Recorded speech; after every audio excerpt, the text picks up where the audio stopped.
तो हम पिछले एपिसोड में देख चुके हैं कि रेन जब ओलोमान से बातचीत करने के बाद और उसके बमों को डिस्ट्रॉय करने के लिए बाहर निकलती है, उनका सामना टिवांटियन के सैनिकों से हो जाता है और ओलोमान जहां उनसे फाइट करते हुए मारा जाता है, वही रेन अपनी जान बचाकर वहां से भाग जाती है। और इधर हम पाया सिटी में देखते हैं कि एक आदमी को जिंदा जलाने की वजह से टेमेट्रिक जू ने विच फाइंडर के 3 आदमियों को पकड़ लिया है और फिर लूसियन ब्रे के पास पहुंचकर और उससे लड़ते उसे ये समझाने की कोशिश करता है कि उसका अब टाइम खत्म हो चुका है और उसे हर हाल में यहाँ से जाना पड़ेगा। और फिर हम रात में देखते हैं कि जब बाबा बॉस क्वीन माग्रा या अपनी वाइफ से मिलता है तो वो उसे बोलाइन के हादसे के बारे में बताकर जब टोमांडा के हथियार के बारे में बात करता है तो क्वीन माग्रा संधि होने की वजह से या राजदूत ट्रोयर के होने की वजह से वो उसकी बातों पे विश्वास नहीं करती है। तो बाबा बॉस अपना डिसीजन खुद लेते हुए राजदूत ट्रोयर के कच्छ में पहुंच जाता है, लेकिन ट्रोयर के सिटी बचाने के साथ ही उसके आदमी उसके ऊपर हमला करते हुए उसे पकड़ लेते हैं। और जब ट्रोयर उसका काम तमाम करने वाली होती है, लॉर्ड हार्लेंड और क्वीन माग्रा के समझाने की वजह से उसे अपना डिसीजन रोकना पड़ता है, लेकिन क्वीन माग्रा को ना चाहते हुए भी अपनी पति को और संधि को कायम रखने के लिए उसे गिरफ्तार करना पड़ता है। और जब बाद में बाबा को बातचीत करते कोपुन के बेटे के बारे में और पैस के बारे में मालूम चलता है तो वो अपना आपा खोते हुए जैसे ही सिबेत को मारने के लिए जाता है, सिबेत अपने कमरे से गायब होती है। और हम episode number 3 this land is your land की शुरुआत में देखते हैं कि टेमेट्री जून अपनी आर्मी के साथ सिबेत को या प्रिंसेस केन को ढूंढने की कोशिश कर रहा है, लेकिन लाख कोशिश करने के बाद वो उसे ढूंढ नहीं पाता है। और जब टेमेट्री जून माग्रा के पास आकर उसे इसी बारे में बता रहा होता है तो हार्लेंड उन्हें समझाने की कोशिश करता है कि अगर इस बारे में राजदूत ट्रोयर को मालूम चलता है तो उनकी संधि खटाई में पड़ सकती है। तो माग्रा उसे जवाब देती है कि उसे किसी न किसी तरह से यहाँ से भेजना पड़ेगा। तो हार्लेंड उसे याद दिलाता है कि उसने आज सिबेत को उसे सौंपने का वादा किया था। तो माग्रा झल्लाते हुए बताती है कि ये कैसे हो सकता है कि 2 देशों के बीच का एक शांति समझौता एक ऐसी घटिया औरत पे टिका है जिससे दोनों ही बदला लेना चाहते हैं। और जब माग्रा टेमेट्री जून से गॉड थंडर के बारे में या बाबा बॉस के बात के बारे में उससे राय मांगती है तो टेमेट्री जून उसे जवाब देता है कि उसने उसकी बात पे कुछ ज़्यादा नहीं सोचा है, लेकिन बाबा बॉस एक महान योद्धा है और उसकी ज़िंदगी में बहुत कुछ बुरा हुआ है और वो शायद इसी उलझन में इस बात को कह रहा है। तो माग्रा हार्लेंड को ये बताती है कि वो ट्रोयर के पास जाकर उसे ये समझाने की कोशिश करेगा कि वो सबसे पहले अपने घर पे जाकर इस बम के बारे में या टिवांटियन के इस नए हथियार के बारे में जानने की कोशिश करेगी। तो हार्लेंड उसे जवाब देता है कि अगर उसने ऐसा किया तो उसे ये शक हो सकता है कि वो लोग सिबेत के मसले को टाल रहे हैं या उसे देने में आनाकानी कर रहे हैं। तो माग्रा उसे समझाती है कि उसे किसी न किसी तरह से इस बात के लिए मनाना पड़ेगा। तो हार्लेंड उसे समझाता है कि जब तक बाबा बॉस का मसला शांत नहीं हो जाता है या उसका गुस्सा शांत नहीं हो जाता है, वो तब तक उसके पास जाकर इस मसले में बात नहीं कर सकता है। तो हार्लेंड के जाने के बाद टेमेट्री जून उससे बोलता है कि आप हमारी किस्म का फैसला इस बेवकूफ़ के हाथों में छोड़ रही हैं। तो माग्रा उसे जवाब देती है कि लॉर्ड हार्लेंड के पास बहुत सी चीज़ें हैं, लेकिन वो बेवकूफ़ तो कतई नहीं है और अगर उसने ट्रोयर को अपने जाल में नहीं फंसाया होता तो वो लोग बहुत महीने पहले ही युद्ध में चले गए होते। Must be one hell of a cock. Well, I wouldn't know.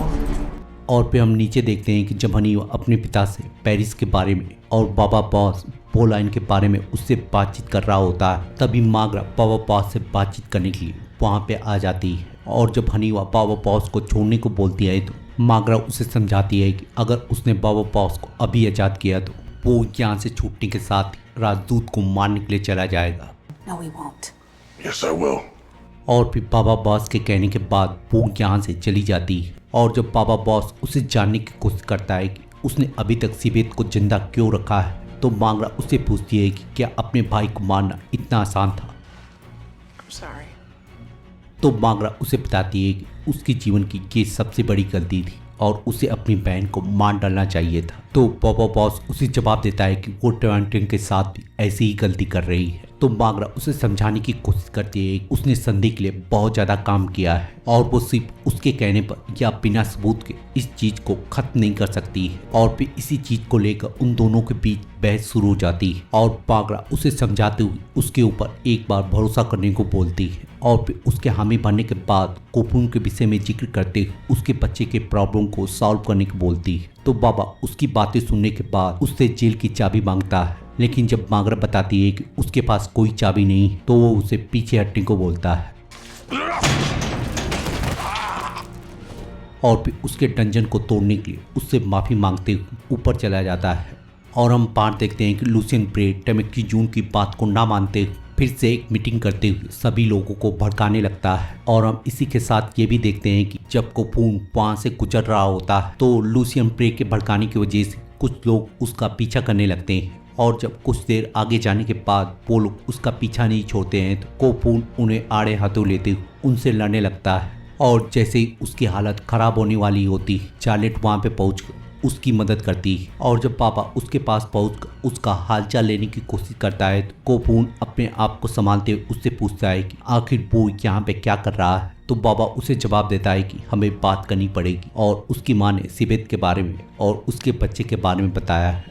तो कोपून उसे जवाब देता है कि तो फिर हमें इस बारे में बात करने की कोई ज़रूरत नहीं है। और जब बाबा पास के रोकने के बावजूद भी वो नहीं रुकता है तो उसे समझ में आ जाता है कि यहाँ पे सिचुएशन बहुत ही ज़्यादा बदतर हो चुकी है।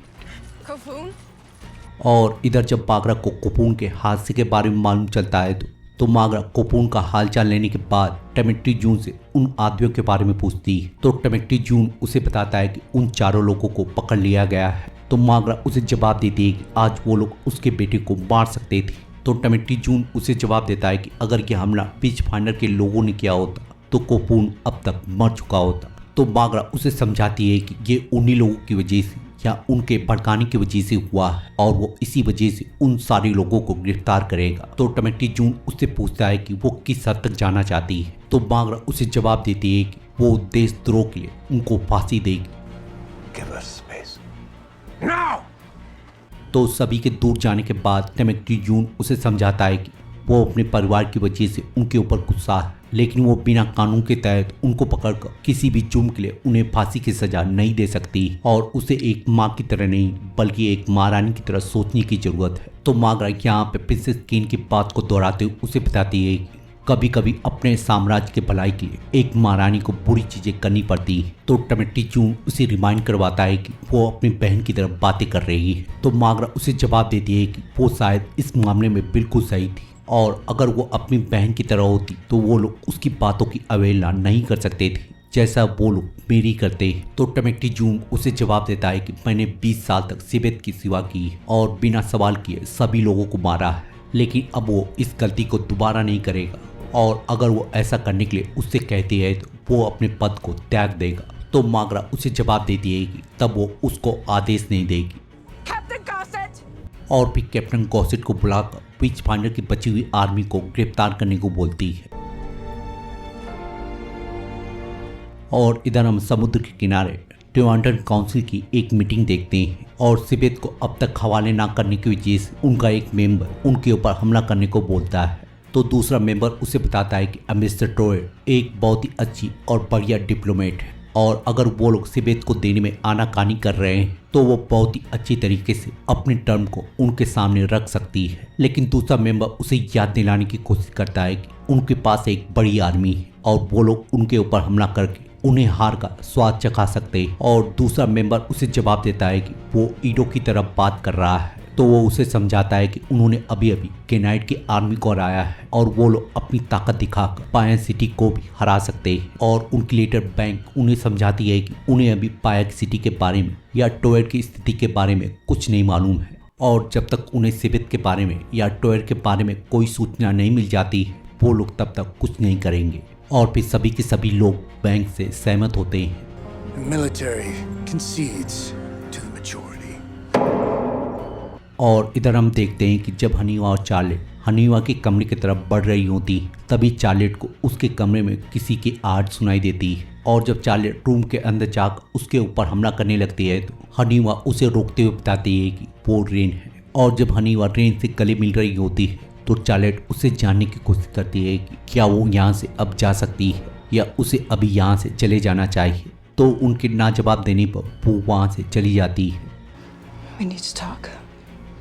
और इधर हम देखते हैं कि जब मार्गरा बच्चे को सुलाने में और उसको चुप कराने में नाकाम हो रही होती है तो चार्लेट वहाँ पे पहुंचकर उसकी हेल्प करती है। और जब दोनों एक दूसरे से बातचीत करते हुए बच्चे के विषय में या चार्लेट के विषय में बातचीत कर रहे होते हैं तो अनीवा आकर मार्गरा को एक मीटिंग में ले जाती है। और हम उसके जाने के बाद देखते हैं कि चार्लेट बच्चे की वजह से या एक योद्धा की जिंदगी बिताने की वजह से वो अपने आंसुओं को बच्चे की वजह से रोक नहीं पाती है। और इधर मीटिंग में सभी लोगों को ये पता चल जाता है कि बॉबा बॉस उनसे सच बोल रहा था, लेकिन रेन उन्हें बताती है कि वो दोनों सच बोल रहे थे और टोमाडा अकेले ही इस काम को अंजाम दे रहा है। तो बॉबा बॉस टोमाडा का नाम सुनने के बाद उन्हें बताता है कि वो उसको जानता है, लेकिन वो उस वक्त उसकी आवाज़ को नहीं पहचान सका था। और टोमाडा एक ऐसा दुष्ट वैज्ञानिक है जिसके पास कोई भी दिल नहीं है और इस हथियार के आ जाने की वजह से वो बहुत से बेकसूर लोगों को मार सकता है। तो मार्गरा उससे जानने की कोशिश करती है कि वो इतने बड़े हथियार से या इतने ताकतवर हथियार से कैसे लड़ सकते हैं। तो रेन उन्हें जवाब देती है कि वो लोग उसे बम कहते हैं और उन्हें जेरामेरिल के घर पे जाकर उन्हें नष्ट करना पड़ेगा। तो बॉबा बॉस उससे जानने की कोशिश करता है कि क्या जेरामेरिल टेवांटेन के साथ मिलकर बम बना रहा है। तो रेन उन्हें बताती है कि जेरामेरिल मर चुका है और उसे इरोबास ने मारा है और उसे मारने के बाद उसके फैमिली को प्रेशर देते हुए ओलोमान से उसने इस बम को बनवाया है। और जब वो दोनों बम को खत्म करने के लिए भाग रहे थे तो ओलोमान टेवांटेन के हाथों मारा गया है। तो मार्गरा उससे जानने की कोशिश करती है कि क्या टोमाडा और बम बना सकता है। तो रेन उसे जवाब देती है कि बिना बच्चों की मदद या कोयले से बम को बनाने के लिए उन्हें देखने वालों की जरूरत पड़ेगी। तो हम देखते हैं कि कोयले का नाम सुनते ही हार्लेन का माथा ठनक जाता है, क्योंकि हम पिछले एपिसोड में देख चुके हैं कि हार्लेन और एम्बेसडर टोयर के बीच और सिबेत के ट्रांसफर के डिले होने की वजह से उनके बीच कोयले की शिपमेंट की डील हुई थी। और जहां हार्लेन इस बात को सुनने के बाद वहां से चला जाता है, वहीं पावर बॉस ये डिसाइड करता है कि वो कोपून, हनीवा और रेन को लेकर उन बमों को डिस्ट्रॉय करने के लिए जाएगा। और इधर हम देखते हैं कि हार्लेन एम्बेसडर ट्रोय के पास पहुंच और उसके गले पे चाकू रखकर उसे ये जानने की कोशिश करता है कि क्या वो इस खेल में टोमाडा के साथ मिली हुई है। लेकिन एम्बेसडर अपनी बातों के जाल में फंसाते हुए उसे ये बताती है कि वो उसे कभी भी धोखा नहीं दे सकती है और फिर उसे इस खेल को खत्म करने के लिए उसे मारने को या चूमने को बोलती है। और एम्बेसडर ट्रोय उसे बताती है कि वो टोमाडा के बारे में जानती है और वो एक साइंटिस्ट होने के साथ साथ बहुत ही ज़्यादा कट्टरवादी है, लेकिन उसने उसके बारे में बहुत सालों से नहीं सुना है। तो हार्लेन उसे बताता है कि वो कोयले का यूज करते बहुत दिनों से बम बना रहा है। तो एम्बेसडर उसे क्लियर करती है कि उसके शिपमेंट में से कुछ हिस्से मिलिट्री को भी जाते हैं और शायद इसी वजह से या इसका यूज करते हुए इस बम को बनाया होगा। और इसी वजह से एम्बेसडर ये केस कर लेती है कि अगर उसके सरकार में से किसी ने उसका साथ दिया है तो ये युद्ध की चिंगारी सिर्फ उसके देश के लिए नहीं है बल्कि उसके देश में भी गृह युद्ध होने वाला है। तो हार्लेन उससे जानने की कोशिश करता है कि वो लोग इसको कैसे रोक सकते हैं। तो एम्बेसडर उसे जवाब देती है कि वो आज सिबेत को लेकर वापस अपने देश लौट जाएगी और शांति समझौता होने के साथ ही युद्ध का खतरा भी टल जाएगा। लेकिन मिलिट्री ने इसके बावजूद भी विरोध किया तो उन्हें उनके बारे में या उनकी राय के बारे में मालूम चल जाएगा। तो हार्लेन अपनी चाल चलते हुए उसे बताता है कि क्वीन अपनी बहन को तब तक नहीं जाने दे सकती जब तक उसे पूरी तरह से यकीन नहीं हो जाता है कि वो लोग उसके ऊपर हमला नहीं करेंगे। तो एम्बेसडर उसे समझाने की कोशिश करती है कि अगर वो सिबेत के बिना वहां पे जाती है तो वो लोग युद्ध को कभी भी टाल नहीं सकते। तो हार्लेन उसे जवाब देता है कि अगर वो टोमाडा की आर्मी को एक्सपोज कर देती है या उसकी सच्चाई को सबके सामने रख देती है तो वो लोग इस युद्ध को रोक सकते हैं और उसे इसकी वजह से एक सूरवीर माना जाएगा। तो एम्बेसडर उसे जवाब देती है कि क्या फिर दफना दिया जाएगा। तो एम्बेसडर उसे समझाने की कोशिश करती है कि वो उसके साथ जाकर उनके काउंसिल मेंबर को समझा सकता है, क्योंकि इस वक्त सबसे ज़्यादा शांति की जरूरत उन लोगों को है और वो उसकी मदद से उसके नेटवर्क का यूज़ करते हुए या कोयले के शिपमेंट को ट्रैक करते हुए उनकी मदद कर सकता है। तो हार्लेन उसकी बात को इनकार करते हुए बताता है कि वो वहाँ पे या उसके शहर में छुप कर जाएगा और हम देखते हैं कि दोनों के बीच इस बात के लिए सहमति बन जाती है। और इधर हम देखते हैं कि बॉबा बॉस कोपून के बच्चे को लेने के बाद कोपून के पास पहुंच जाता है और फिर उसे एक पिता का फर्ज समझाते हुए ये बताता है कि वो लोग जब उसके बेटे की तरह ही एक बच्चे थे तो उनके कबीले पे विच फाइंडर की आर्मी ने हमला किया था और उस हमले में जहां हम लोग भाग गए थे वहीं बहुत से लोग मारे गए थे और तुम्हारी बहन की पहली रात जंगल में बीती थी और मैं पूरी रात जागकर तुम्हें देख रहा था लेकिन हवा के एक झोंके से भी मुझे विच फाइंडर की आहट महसूस होती थी। और मुझे पिता बने हुए एक दिन भी नहीं हुआ था, लेकिन मुझे ऐसा लगता था कि मैं पिता बनने के लायक नहीं हूँ और मैं उस डर को कभी नहीं भूल सकता हूँ। लेकिन मैंने अपने डर को अपनाना सीख लिया है और उसी डर की वजह से हम पिता बनते हैं। और जब कोपून उससे कहता है कि वो इस तरह से पिता नहीं बनना चाहता था, तो बाबा बॉस उसके करीब आते हुए बताता है कि वो कोई न कोई रास्ता ढूंढ लेगा और सारे पिता इस रास्ते को ढूंढ लेते हैं। How? तो बाबा उसे बताता है कि इसमें कोई बड़ा राज नहीं है और उसे शुरुआत पे थोड़ा डर लग सकता है, लेकिन कुछ पल बीतने के बाद उसे आदत पड़ जाएगी और पिता बनना एक अलग तरह की जंग है और इस जंग को दिमाग से नहीं दिल से लड़ा जाता है। और फिर उसके बच्चे को देने के बाद उसे बताता है कि और अब उसके इस जंग की शुरुआत होती है। और फिर हम रात होने पे देखते हैं कि मागरा और पापा पास बातचीत करते हुए जहाँ अपने गिले शिकवे दूर कर लेते हैं। और वहीं दूसरी तरफ देखते हैं कि मौत का तांडव देखने की वजह से या उस पल को याद करने की वजह से वो अपने बिस्तर से उठकर चेयर पे बैठ जाती है और फिर हनीवा आकर उससे बातचीत करते हुए उसे काम डाउन करने की कोशिश करती है। और रेन उसे बातचीत करते हुए ये भी बताती है कि वो ईडो बॉस को एक पिता की तरह मानती थी, लेकिन वो ये भी जानती है कि उसी की वजह से ये सारे बम बने हैं। लेकिन वो इस सच्चाई को जानने के बाद भी वो उससे प्यार करती है।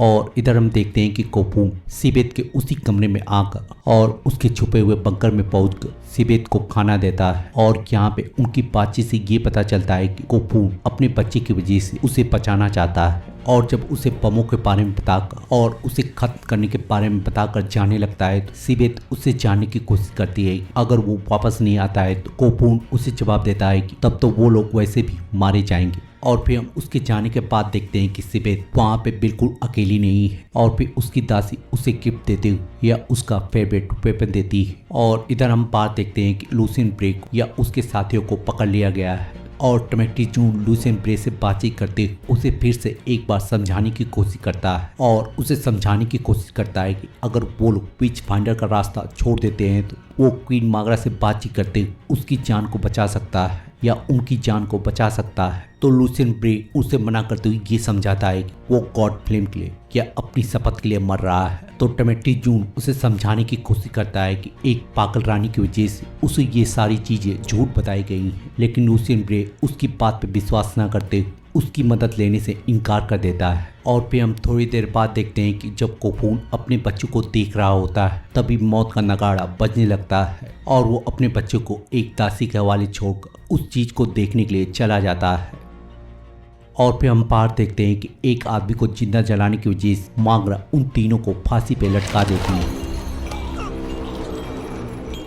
और फिर लूसियन ब्रे और उनके साथियों के बारे में फैसला करते हुए बताती है कि वो उनके जुर्मों को या उनकी मौत की सजा को माफ कर रही है, लेकिन वो भविष्य में ऐसा करते हुए पकड़े जाते हैं तो उन्हें देश से गद्दारी करने की वजह से मौत की सजा होगी। और जब टमेटी जून उसे बताता है कि उसने अच्छा फैसला किया है तो मागरा उसे जवाब देती है कि ये तो वक्त ही बताएगा। और हम ऊपर देखते हैं कि सिबेत इस चीज का फायदा उठाते हुए और उस दासी का काम तमाम करते हुए जब अपने बच्चे को ले जाने वाली होती तभी बाबा बॉस वहाँ पे पहुँच जाता है। और जब बाबा बॉस बच्चे को नीचे रखने को बोलता है तो सिबेत अपने बच्चे को मारने की धमकी देती है।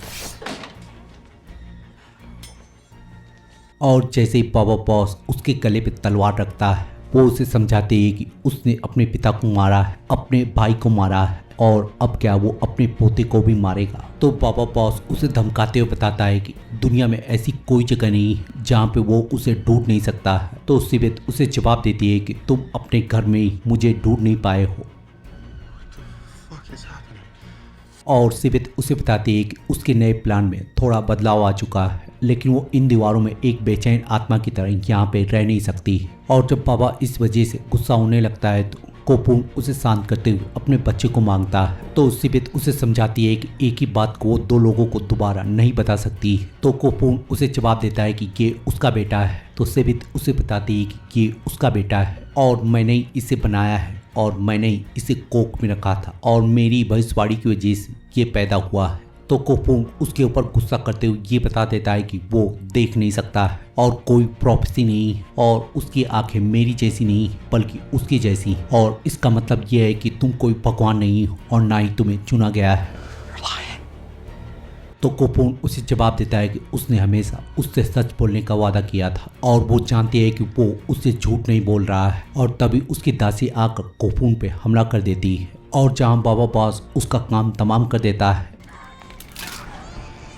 वहीं सिबेत अपने बच्चे को फेंक कर चली जाती है और फिर कोपून अपने बच्चे को देखने के बाद उसे उठा लेता है और सिबेत की दासी दीवार पे लटकी हुई होती है। और इसी नज़ारे के साथ ये एपिसोड यहीं पे ख़त्म हो जाता है। तो मिलते हैं किसी और वीडियो में किसी और टीवी सीरीज़ को एक्सप्लेन करते हुए।